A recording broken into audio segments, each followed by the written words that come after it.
ఆషాఢంలోనే ఎందుకంత ప్రత్యేకత? దాని కథ ఏంటో తెలుసుకుందామా?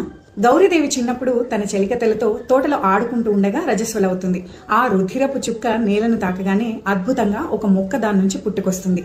చూస్తుండగానే ఆ మొక్క పెరిగి పెద్దదవుతుంది. విషయం తెలుసుకున్న పర్వతరాజు భార్యతో కలిసి అక్కడికి చేరుకుంటాడు. అప్పుడు గౌరీదేవి ఉత్సాహంగా ఆ చెట్టు నుండి ఆకులను కోస్తుంది. ఆమె వేళ్లు ఎర్రగా అందంగా పండిపోతాయి. అయ్యో, బిడ్డ చేయి కందిపోయింది అని పర్వతరాజు భయపడతాడట. కానీ గౌరీదేవి నవ్వుతూ, నాకు ఎలాంటి బాధ లేదు నాన్నగారు, ఇది చాలా అందంగా ఉంది అని చెప్తుందట.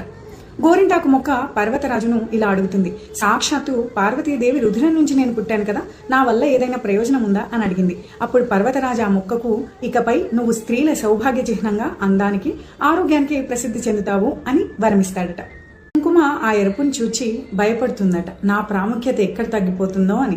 అప్పుడు పార్వతీదేవి చెప్పింది, నుదుటిపై మాత్రం ఈ గోరింటాకు పండదు, ఎర్రబ